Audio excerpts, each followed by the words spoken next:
conversation. He is here to answer your questions. So any questions that come up, I'll be keeping an eye on chat and can throw those out. And this can be just a really nice conversation. So let's start. Patrick, talking about how you got started in immersive tech, and give us a little bit about your background and what you're doing with AR. Sure. Well, first of all, thanks, Lisa, for having me. It's great to meet you all. Yeah, excited to talk about some of the stuff we're doing in AR. Yeah, funny enough, so I got my start in AR after grad school. I moved up to San Francisco for creative writing, got a master's in creative writing, and people weren't just hiring novelists off the shelf, so got a tech job, and but it was actually pretty cool. So it was with a company called ODG. The founder was old dude who's serial inventor, had hundreds and hundreds of patents under his belt, but we got my start at Headworm and creating actual AR glasses. That the company had been around since 1999.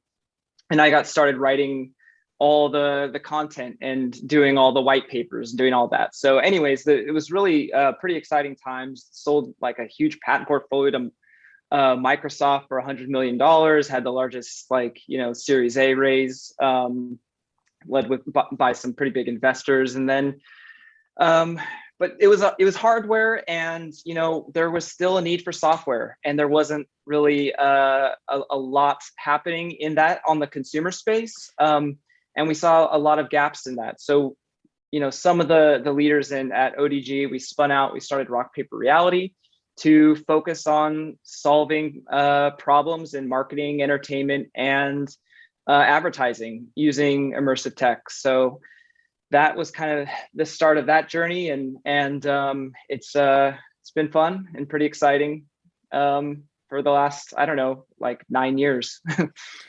That's amazing, Patrick, that you've been doing this for 9 years. I have to say, I mean, that's like a lifetime in this industry, right? I mean, it is, it just seems like a long time. So talk to us a little bit about some of the brands that you are working with, if you can, and just talk to us about how are companies now and today leveraging AR to truly delight and connect with their audiences.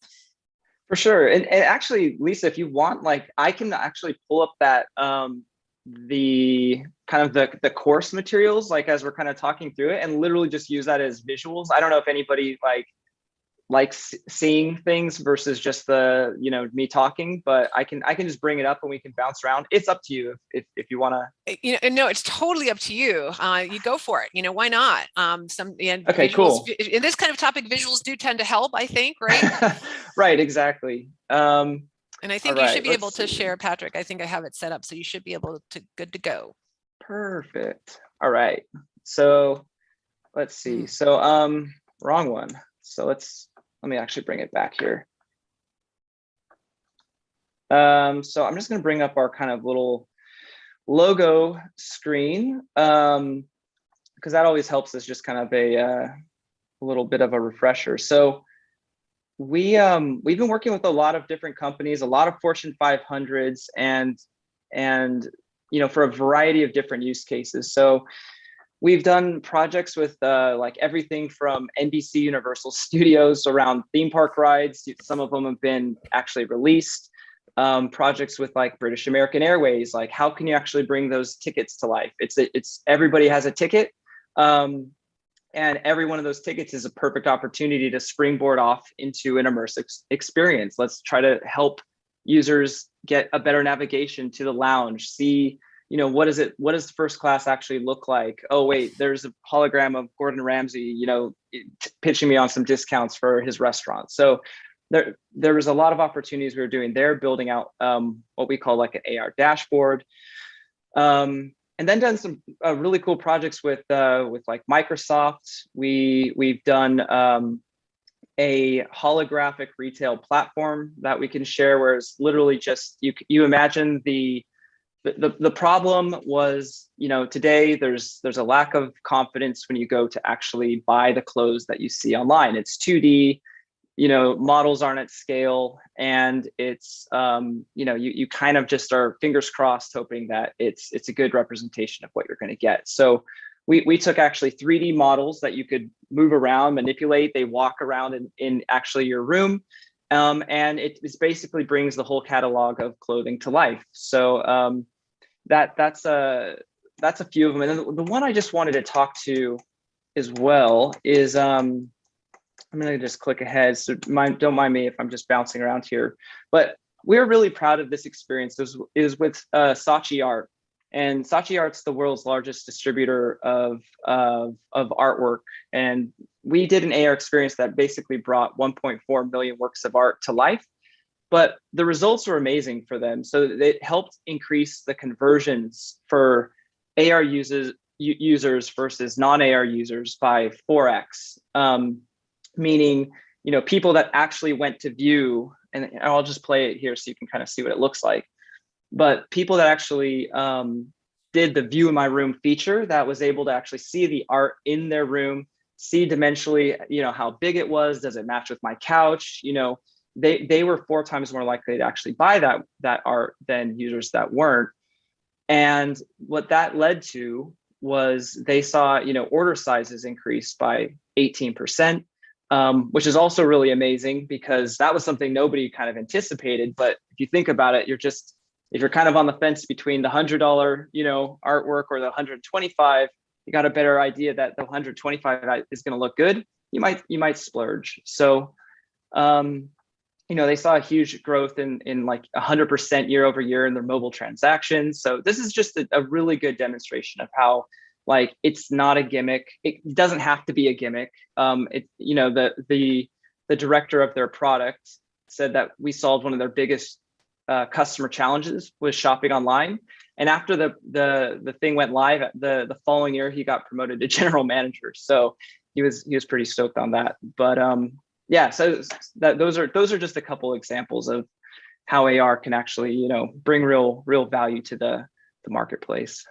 I love it, Patrick. Do you have any? I know this is a question I'm going to I just thought of. A lot of the students in class are interested in things like nonprofit communications. Oh yeah. and environmentalism, and so totally. Do you have any thoughts or maybe even some examples on how, like, moving away from sales specifically, but just more about kind of motivating people to take action types of 100%. So we haven't announced it online yet, but we just got we got nominated for 2 of the Augies, which are basically the AR awards for AWE for I can't remember the actual it was for nonprofit work. Yeah. So they're my favorite projects from last year. We did one that was they're both for fundraising. We did actually 3 nonprofit projects last year. One was a St. Jude, one was with the American Heart Association, and then the third one was with the Alzheimer's Association. And they're all around fundraising. The Alzheimer's one was really like, I thought it was one of my favorite AR projects to date, but essentially it was anybody who was entering into this promise garden in the actual physical world. You would get a flower, you would kind of write your dedication to somebody on it, and you'd plant it. It's a fake flower, but you would put it inside of this actual garden. People could walk around it, they could see the dedications to people. And it was a real space. So what we did is we brought that to life, and everybody who essentially donated to the Alzheimer's Association was able to go plant a virtual flower in the Promise Garden. And it was in real time, where there's these virtual flowers that are appearing. Your flower is bigger, so you can actually see it. It has your dedication to it. And you could go walk around this actual space and look at all the virtual flowers that people had dedicated to people. And it was like, the first couple of weeks, it was actually an app.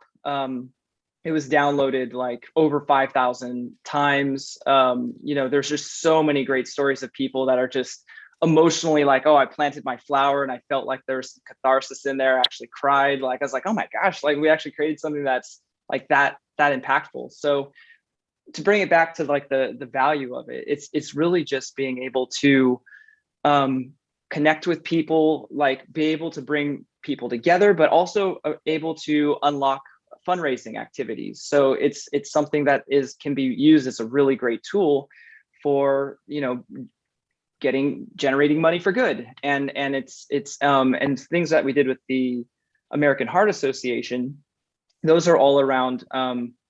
It was basically went out to 18 million kids across the US, all around, just like essentially raising awareness around healthy lifestyles.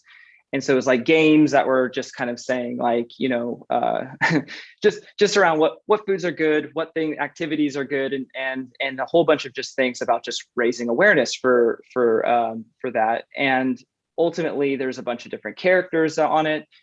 You hit certain fundraising goals, and then they're able to unlock new characters. So there's a lot of sharing.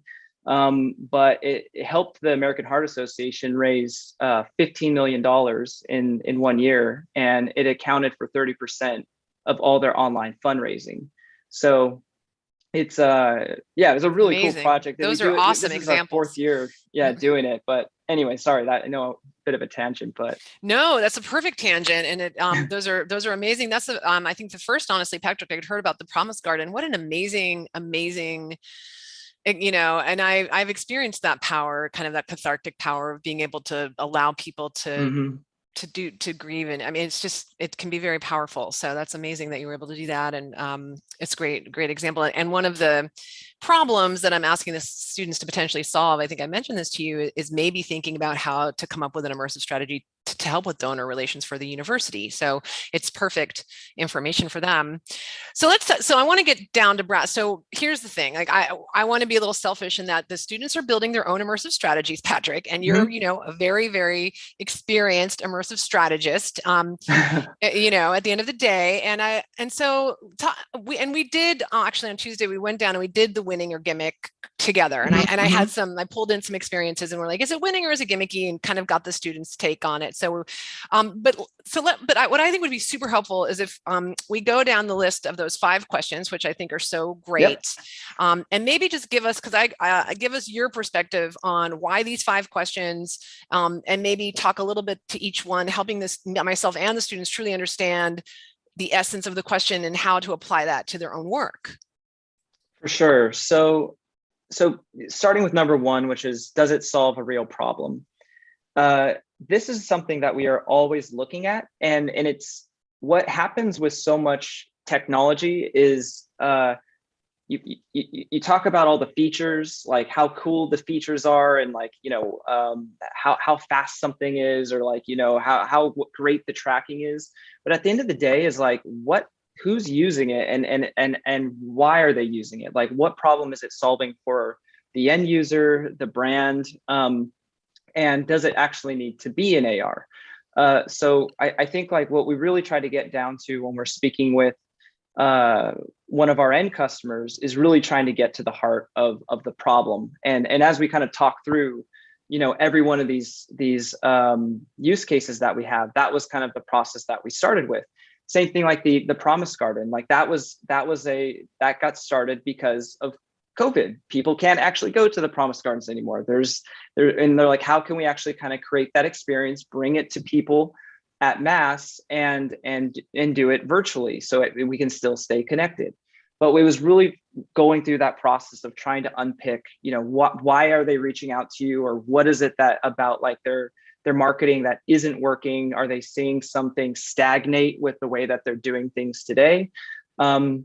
So going back to that problem, that's really at the heart of it. And what we always say is, you could say replace problem with why AR.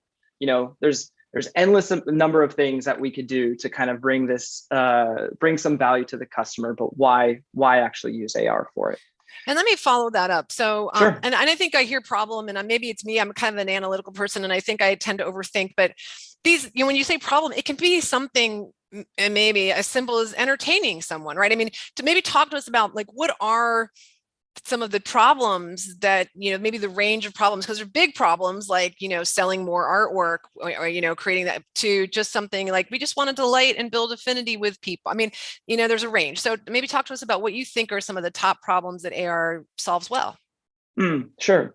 So I think one of them is there a reason for it to be in 3D and to be able to visualize it in your actual real world.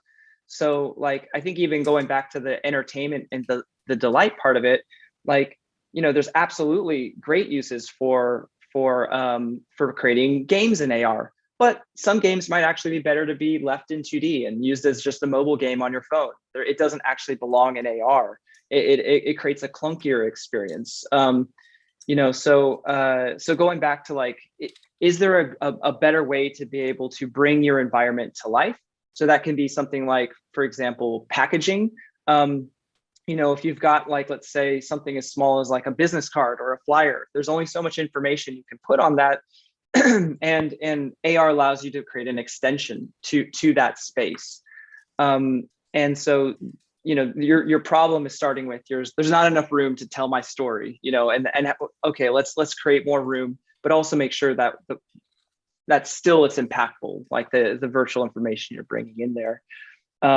In the Saatchi art example, it's like, I can't have this physical piece of art to hang on my wall, so I can visualize it obviously virtually and still get that same kind of mental map of what it might look like. Same thing could be for a couch. And to your delight, I think there's the things like occlusion. Can you fuse the virtual information with the physical world? So it's like, rather than having something actually just like sit on your table, why don't you have the table kind of actually, the doors open up like on the table, flap open, and something actually comes out of the table itself. So there's this fusion of the digital and physical world together. And is there a cooler way to be able to kind of like engage with that experience than it just, sitting on your 2D phone? So does that kind of touch on the Absolutely. That's yeah. super, super helpful. Awesome.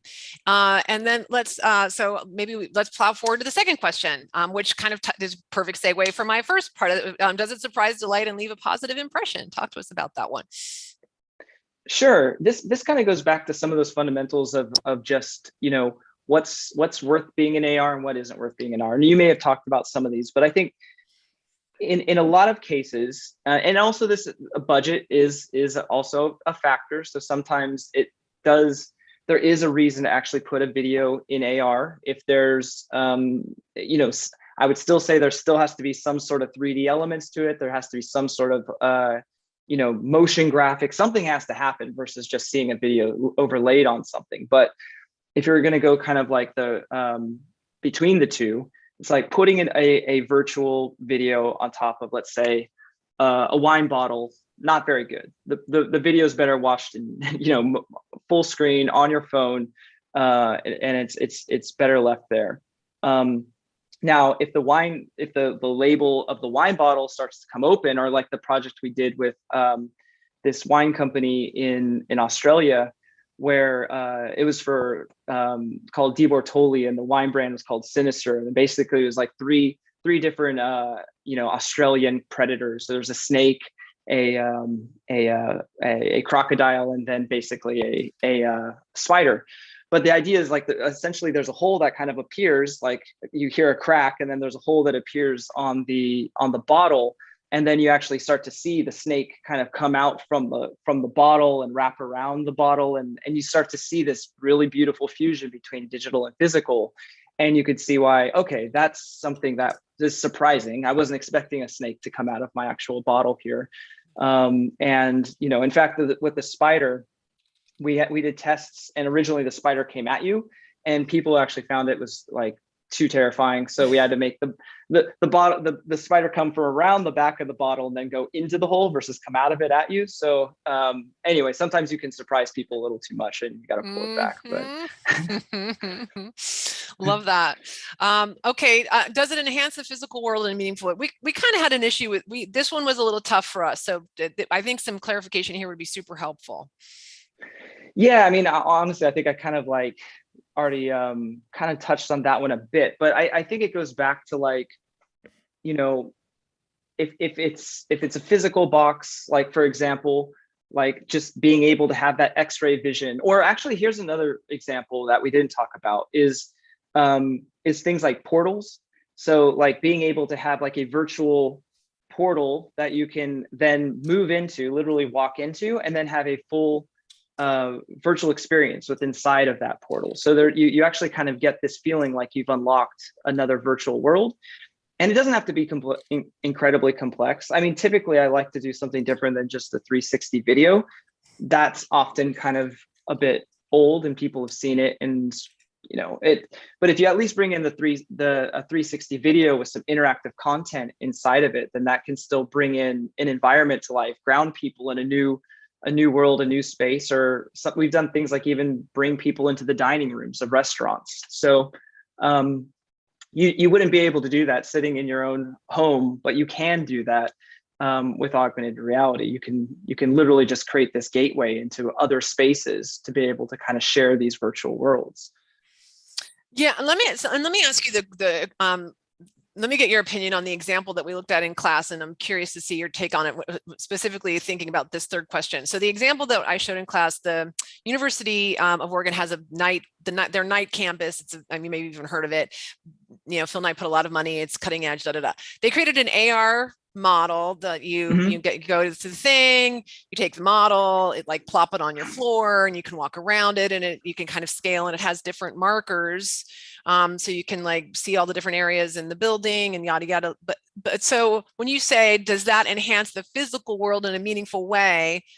How does that apply, right? Because you're looking at something that's real in the physical world, but you're looking at it in your living room. So you know what I mean? Like there's a lot of physical worlds at play here. So how does that apply to some sort of activation like that, Patrick, in your view? Yeah, so I mean, these are things that can actually be useful, because I mean, the brain is kind of meant to kind of view things in 3D. Like, I mean, everything that we're seeing on the phone, that is, you know, it basically, if you can see something in 3D and be able to get those edges and get that kind of like, you know, linear perspective in some ways, then you have actually a higher percentage of memory. So you have like a 70% greater memory retention. So in this example, if they're trying to show, let's say, a campus or a building, and the point of it is maybe to show points of interest on that building that you otherwise wouldn't be able to see just by standing on the ground, then that's a pretty cool way of being able to create a visualization.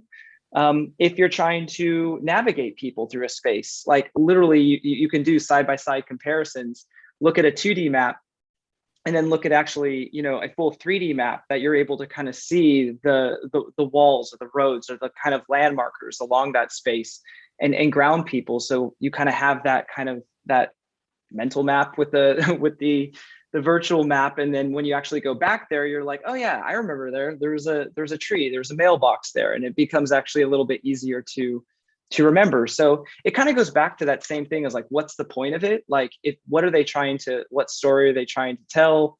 You know, what is there a problem with navigation? Is there a problem with understanding what the actual building is? So I think that's at the heart of it. And then coming up with a way that, you know, they can better achieve the outcomes that they're desiring through immersive technology. That would always be a place that we kind of start. Yeah, I love that. That's perfect. And then number 4, which is it integrated into their broader communication strategy? I think that one's pretty straightforward, unless you have a story to tell there. No, that one's actually really important and actually very often overlooked. I would say that. So, I mean, one thing with augmented reality today is it's depending on the experience, it can be kind of expensive. So a lot of times the customer is like, all right, let's go big on augmented reality. We're going to put a whole bunch of money into it. And then you're like, okay, cool. Like, now how do we tell people that this thing is like actually augmented?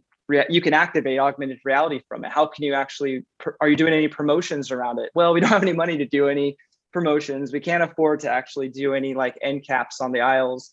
I'm like, we can't do a promotional video. I was like, so we've created this amazing thing, but there's actually no awareness that can be built around that. It's amazing because you can't just necessarily rely on people seeing that there's a QR code on the back of something that says scan for augmented reality, and they do it.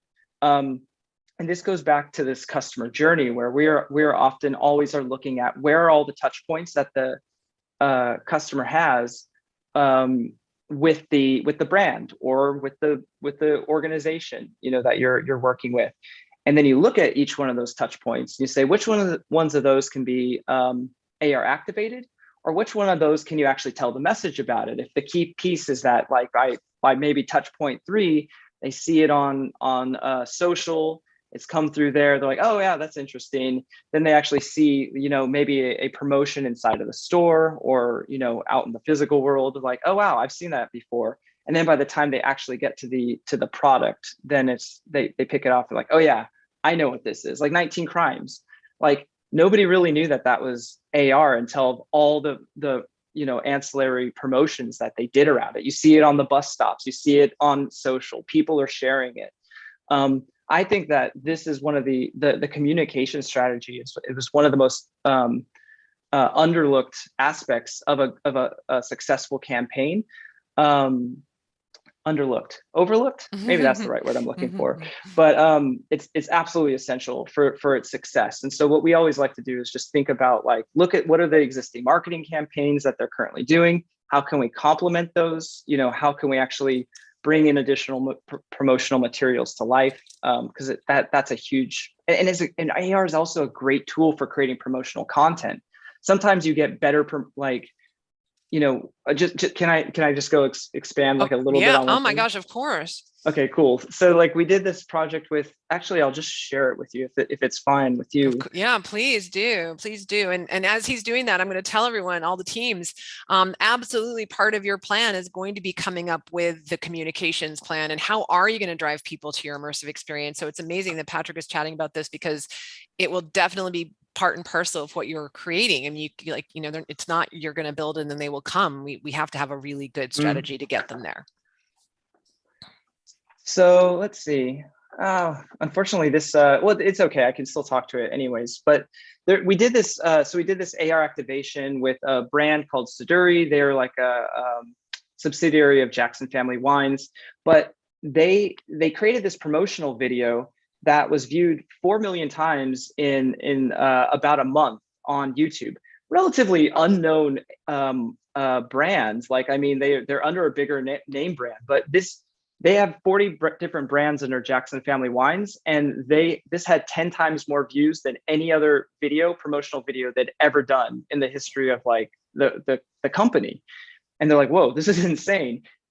Part of the whole campaign strategy that we did for them was, like, they also wanted to get first person data for this. So it was like, rather than just putting in the beginning of the experience to, like, hey, put your email in to enter.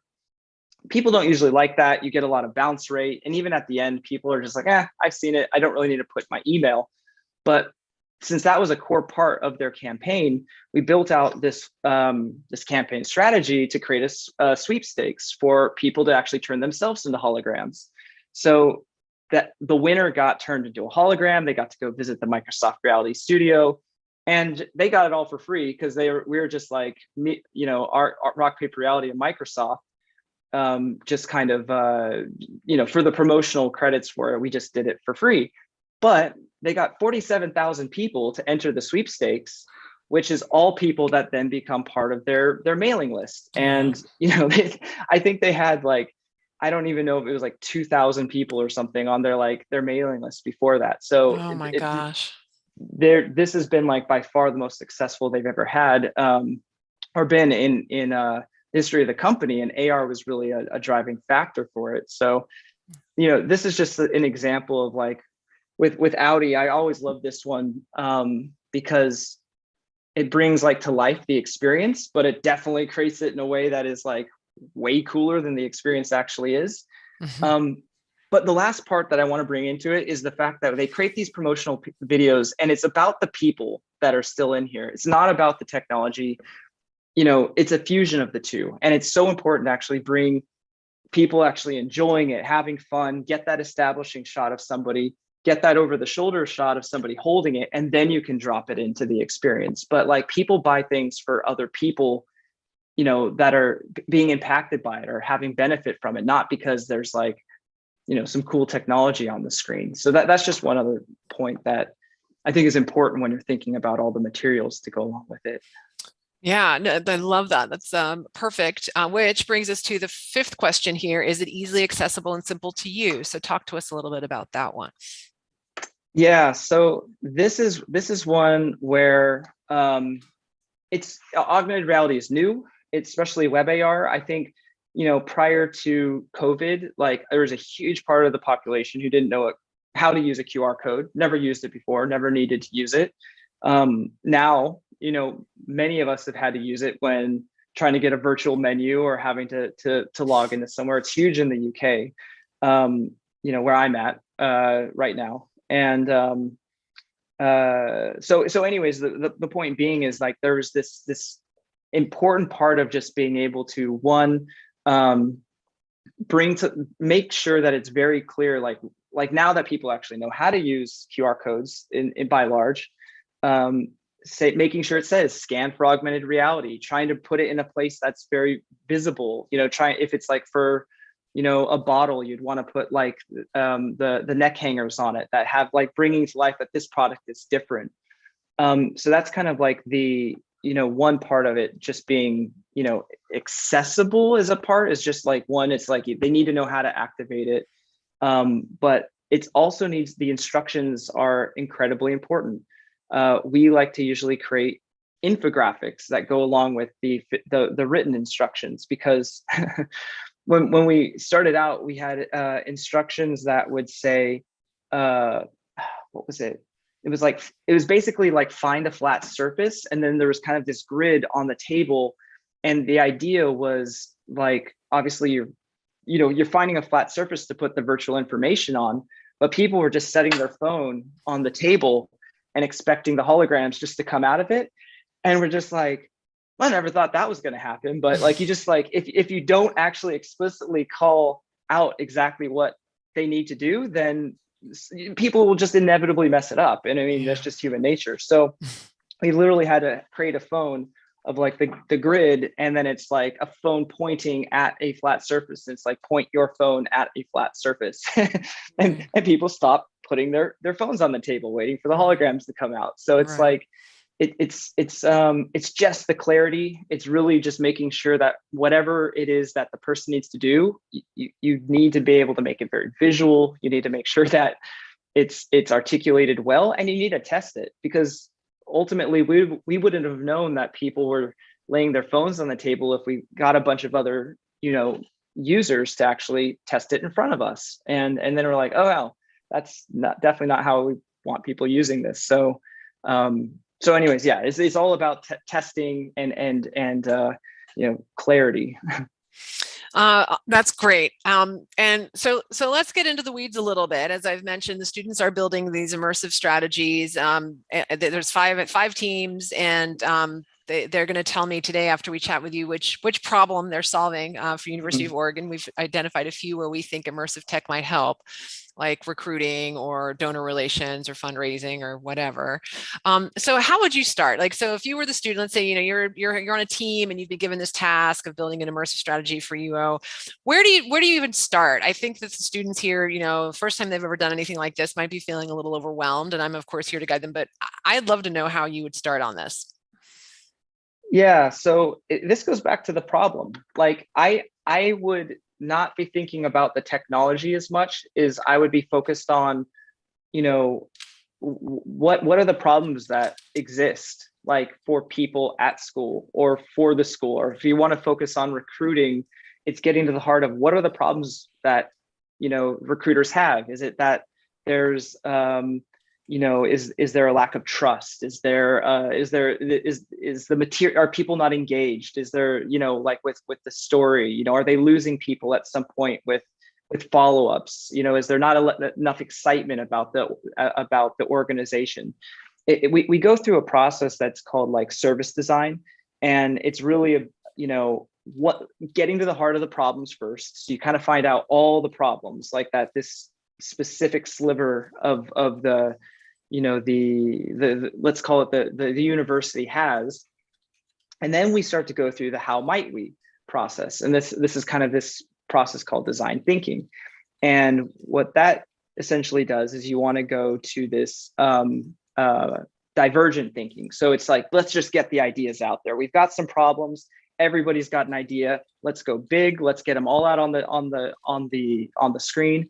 And then we go back to the convergent thinking. So we're like, okay, now let's start to kind of down select. Let's start to prioritize. Let's start to kind of bring these ideas together and figure out which ones that we want to start to unpick.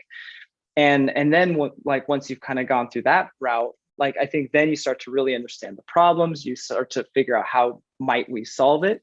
And that phrasing is actually usually pretty important. It's not how will we, it's like how might we. It leaves it very open-ended and kind of a little bit softer. And then you kind of start to get to the technology piece of it. But honestly, that comes way later. Like, I mean, it's just another tool, you know, like there's a million ways that you could probably solve these problems. And it's just like, why is AR the best tool to solve this problem for this very specific person, use case, you know, et cetera. I love that. So what I'm hearing, and I think I'm going to toss this out to all the students and we'll huddle after we're done with this interview, students, but I have suggested some potential problems to solve for the different segments, but I think that next step is perfect. Like, what are the exact problems that exist? You know, let's talk about those. And for each specific segment that you're working on, really understand that we're not making up a problem, but that there actually is a problem. Because sometimes it's easy to be like, well, student engagement, we want student, right? Like, we're going to solve the problem of student engagement. Well, what in the hell does that mean? And what are the actual problems? Is there a problem with student engagement? I don't know. Like, I mean, so there's, you know, I think that you kind of try to shoehorn something, you create a problem because you're trying to do something. And we just have to, you know, be mindful that we're really real, I guess, with the problems that, and specific, I think too, Patrick, to your point of the problems that we are really, you know, that exist to begin with. I love that. That's a perfect way. And then I love the how might we, that's also brilliant. And I think that will be an exercise that we'll do on this, the kind of ideation and just going big, because that's something that I really want students to do too, just to think outside of the box and to be really creative and not get, you know, hung up on logistics or something out of the gate. But to your point, like, let's how might we do this, and let your kind of free up some of that brain power to come up with creative solutions. I love it. All right, so let's say we've done that. Can I add one last thing to that? Please go for it. Yes, do it. So I know this is probably not going to be, you know, feasible for this exercise, but the thing that you also want to do is, like, it's perfectly good when you're an outsider kind of looking in at a problem and thinking about those problems as an outsider. But what we really want to do is we always try to get into the source. Like, we want to say, like, oh, well, our customers have a major problem with this. And we're like, okay, how do you know that? Well, because like we kind of like, and then you just start to hear them start to talk about somebody else as like this object, but like you really want to be able to speak to the subject and really kind of actually ask the right questions with them as a first person source, versus then just get like, is this really a problem for you? Or is this something that is a problem that has been put on you from another third party? So the closer you can get to the source of the quote unquote, you know, problem or challenge or whatever it is, you know, the better chance you have of coming up with an actual solution to solve that individual's problem. So that's the last kind of thought on that. No, I love that too. And doing research in that way and kind of coming up with that qualitative research to really figure, that's brilliant and a really good tip. And I think, you know, some of the students, depending on what they're working on, could be able to do that and really try to go and get some of that first party data. And I think that would be invaluable, frankly. So, okay. So talk us through a little bit of, and they're getting a nice wide range of tools as so everything that I can pull in and kind of teach them in the span of this course to kind of tackle the problem. But talk to us, like, so then what, like, you know, maybe just talk us through high level, kind of take us through maybe some of the other steps and how you, and maybe even what you hand off, Patrick, like, what does an immersive strategy look like from your perspective? You know, what's the deliverable that you give your client at the end of the day? Yeah. I mean, you know, it really kind of depends on the project, but oftentimes if it is in the marketing world, there'll be some sort of customer journey, and it'll be, and in the, you know, at the university, I'm sure there's still a customer journey. It's like, you know, how does this student basically come in contact with the recruiter? Well, there's a path that has to happen. And what path was it that they basically followed in order to get in touch with the recruiter? And then ultimately, what is the path upon exiting the recruiter? Like is there some sort of touch point that kind of happens afterwards? Like what's the follow on? So I think ultimately we really start with some sort of customer journey, really understand all the touch points with them. We create those personas, and really that's kind of getting to the heart where that first party interviews is trying to build out a persona of who's this person, like what are their problems, what are their desires, what are like the things that they actually care about or fear, and try to build out those types of personas, the things that are important. And then when it kind of like eventually we start to kind of get to the early stages of maybe even a mood board, like part of it, where it's just like you start to kind of get a feeling and just what are some impressions that we might have, what are some adjacent type of solutions that may have been brought to the table for other industries or other places, like did people in healthcare have the same type of issue? I don't know, like, right. But you kind of look to see like, how is immersive technology potentially solved this particular problem? Because it may actually be something that's a greater problem across other industries versus just the one you're in. And then we start to kind of wireframe things. We start to kind of like, try to put together the pieces of just like, all right, here's like the brand, here's the customer, here's the path that they're kind of following on, here's this first touch point with the actual, solution that we're kind of bringing here. And by solution, I mean, it's just like, we keep it pretty broad at that stage, but, and then there's certain things that we've done, like, I would say that we kind of have gone through that process before, and not that it's going to be the same answer for people, but let's say, for example, it's, there's a lack of a trust with, let's say, like like what do they call them? Like the vitamin brands or something, right? You're like, you pick it off the shelf. You're like, I don't know. I don't really trust this thing. Well, would you trust it if a doctor gave it to you? Yeah, actually, if a doctor told me it would be something that I want, then yeah, maybe I will buy this bottle of vitamins.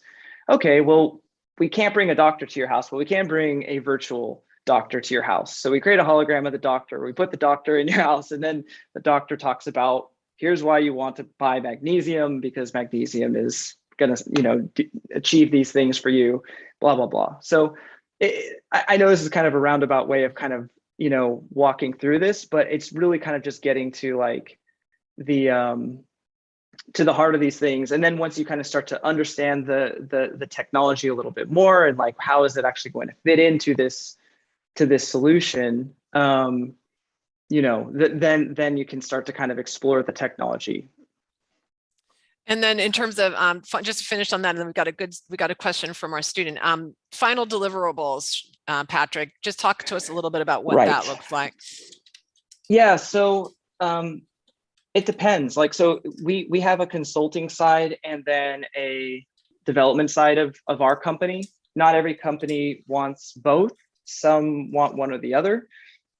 But we'll come up with like, for example, the Siduri experience you saw, that was like over 100 slide campaign strategy for them. That was a full breakdown of their brand, their personas, like all the different channels where they're going to be deploying it and how they're going to deploy it and why they're going to deploy it there.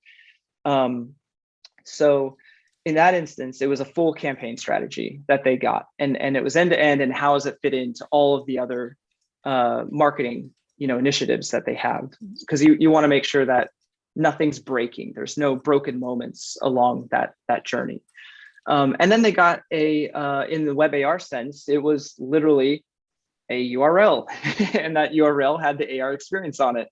And they got a QR code that they could then put on all their bottles. So it was the end experience is often in the development side, just something that is some sort of AR piece of it, 3D, visualization in some instances, but it's essentially a URL and a QR code. And in some instances, we will create multiple ones, because from an analytics perspective, they want to be able to see what users are coming in from, say, like their catalog versus their website, like we can know that when somebody's scanning a QR code from a specific place or clicking URL from, like, let's say an email marketing campaign versus an SMS campaign. So it depends on where they want to deploy it, and then we'll create the materials that they need to use to be able to measure, because you also want to know if this thing's successful. So sorry, one of the parts that's really important is coming up with how we're going to measure if this thing is actually successful. And then once you kind of got that barometer, it's basically kind of like following the scientific method. You're creating a hypothesis. What is the experiment we're going to do? How are we going to validate whether or not it's been a successful experiment? And then is it repeatable? And so really we kind of just follow that process through a lot of the work that we do. No, I love it. That's super, super helpful. And let's go, since we have a student question. Sean is asking, does Audi and other companies work with third-party communications companies like yours regularly, or are these types of campaigns mostly one-offs? Regularly, I mean, they definitely work with agencies. Like, all these brands out there have agencies. Like they'll have their own marketing companies, but they literally will have like their creative agencies that they go to actually go do the work. And then there's like some marketing, usually executives, that are kind of like leading it and coming up with the greater strategies, but the agencies are all the ones executing on it. Now, there's not as many like immersive technology agencies out there.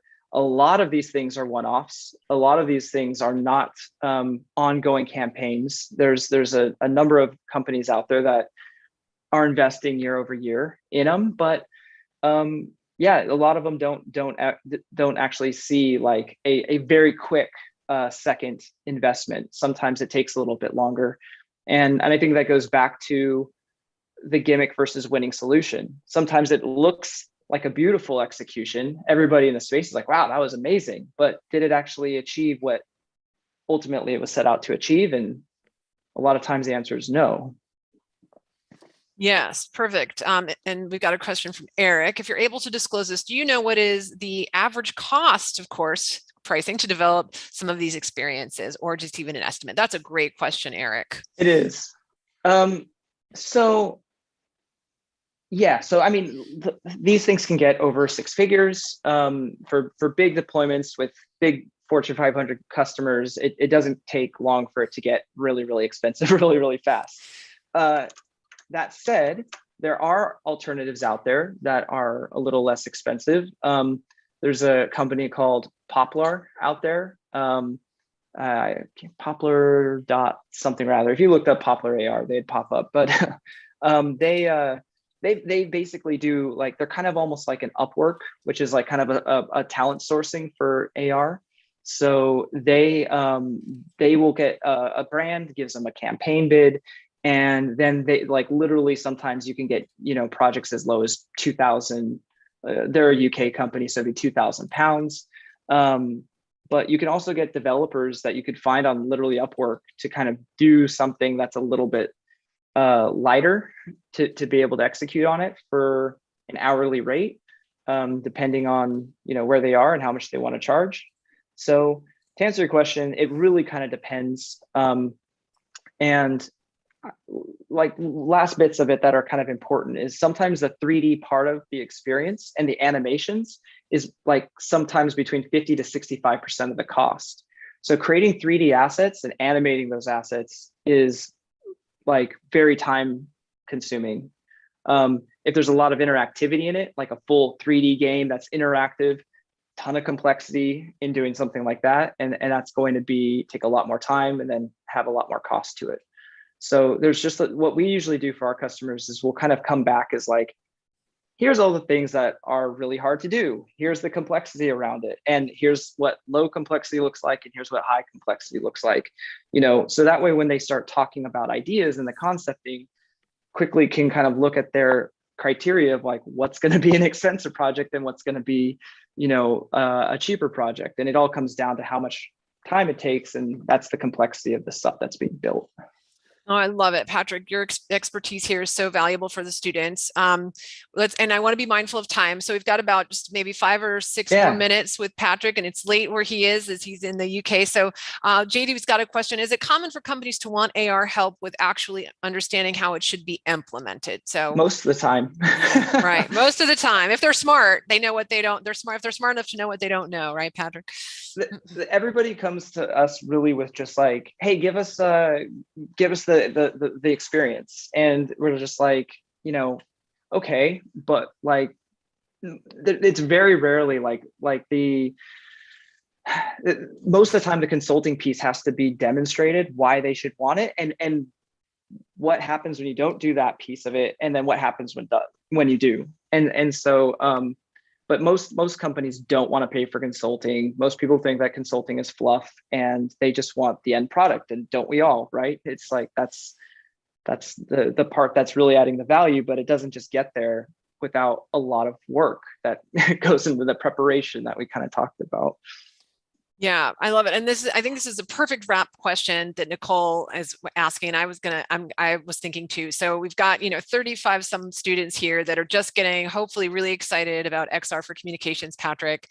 Talk to us about kind of she's asking about design experience. Well, what kind of experience, like if I'm sitting here watching you like, oh my gosh, I want to get into this field. I can see the opportunity for a communications professional.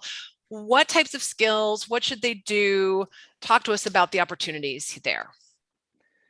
Yeah, someone asked actually over the weekend a similar question, and she was like, "Oh, am I just too far behind right now? And am I like, is there a point of me actually getting in at this point, or am I like, am I too far gone?" And it's just like, this is like the tiniest tip of the iceberg where it's all going. Like this is literally nothing. Like this is the amount of that of big companies that are investing in this space. It's like this is how we're going to be telling like a lot of the stories in the future. This is going to be how we're communicating. It's like, I like to always think about, it's like when the iPhone first came out, a lot of our grandparents probably said, I will never have one of those, until it came to the time. It's like, wait a minute, I can see my grandkids on it. I can actually do all these things that actually have meaningful moments of my life. Okay, maybe I will invest in an iPhone then,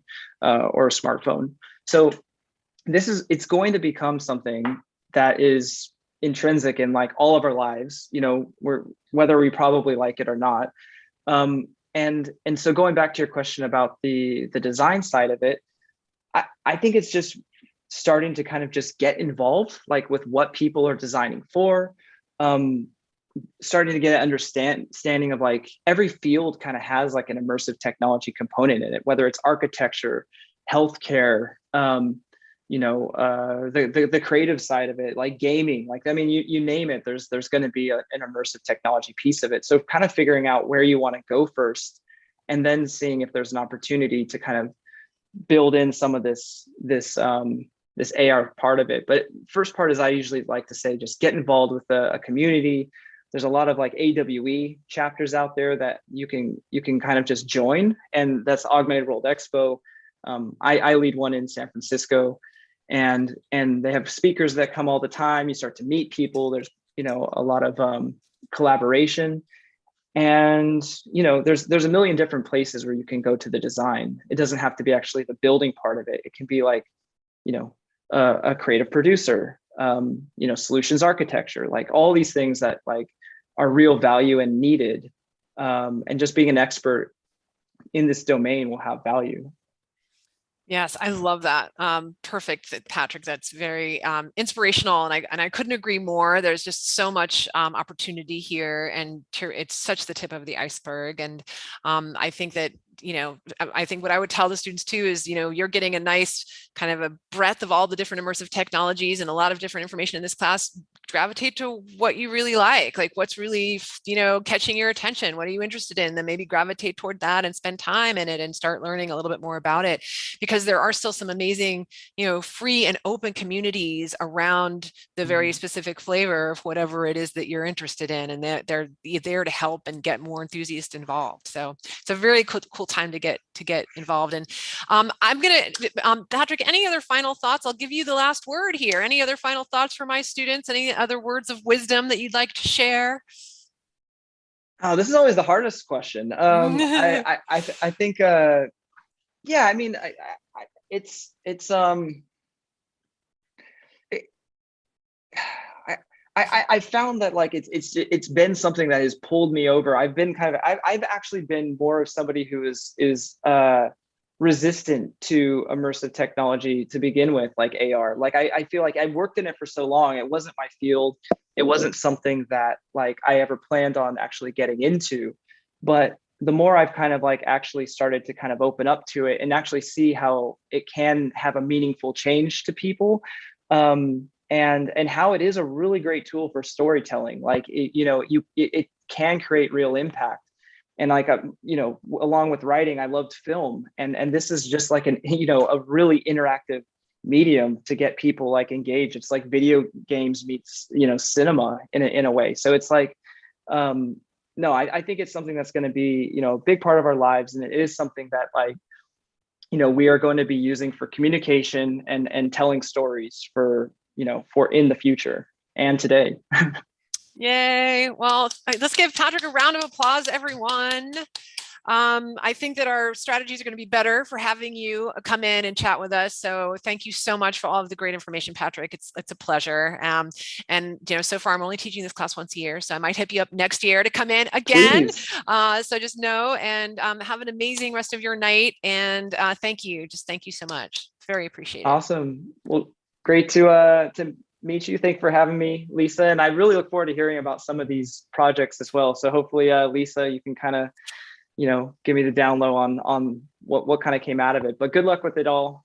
Thank you. Thank you, Patrick. Bye. All right. See everybody. Take care. Bye.